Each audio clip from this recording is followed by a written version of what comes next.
Okay, so our last pre-Socratic is Democritus, or Democritus.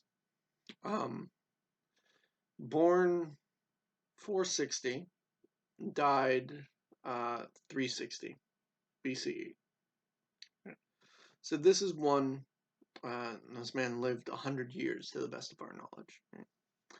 Same question, what is everything made of? And his answer, right, answer may surprise you. His answer was something that's very familiar to us conceptually, and that's atoms. Right? Now, he means atoms in the sense that scientists understood atoms to be before they managed to split it. Right?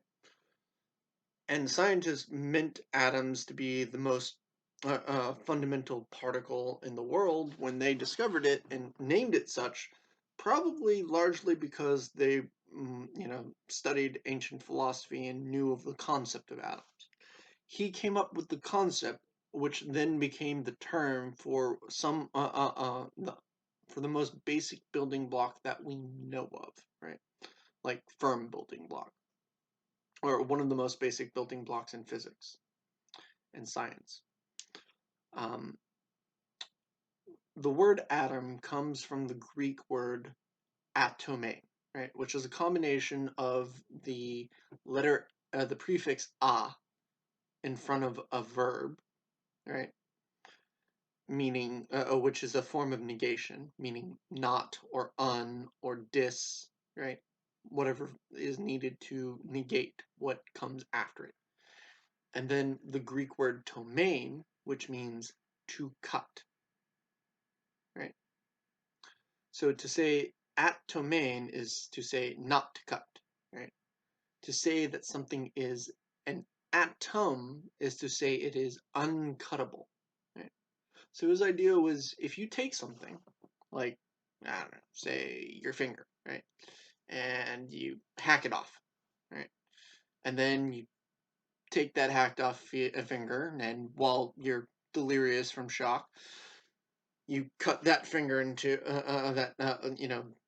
dismembered finger into, and then you cut that part of that into, and then that next eighth into, and then the 16th into, the 32nd into, so on and so forth. You will eventually come to a point, if you don't die of blood loss first, where you just absolutely cannot cut it anymore, right? It's some indivisible part, right? And that indivisible part is going to be the very base of reality, from which all the other more complex parts are made. Because the complex beings like you and me and, my water bottle, my glasses, this computer, right? Those are just the uncuttable parts added together, right? A whole bunch of them added together to create the complex wholes, right? Um, Now, he did think that there were also different kinds of atoms, right? It's not like it was just one type of atom the world over. He thought that there were like dog atoms and cat atoms and atoms and atom ants, um, and, me atoms and you atoms, well, human atoms, water bottle atoms, and so on and so forth, right? There are different types of atoms, which is what allowed him to be a pluralist, right? He's not just saying it's many of the same thing universally, he's saying there's many different types of atoms too, right? Which is a little bit contrary to the modern conception of an atom, right? The closest we come to saying that, atoms are all composed of the same parts, just in different numbers of those parts, right? So you might say that, so do you think that atoms are pluralist or singular?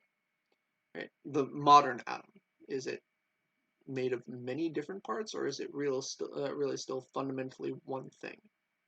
It's an interesting question.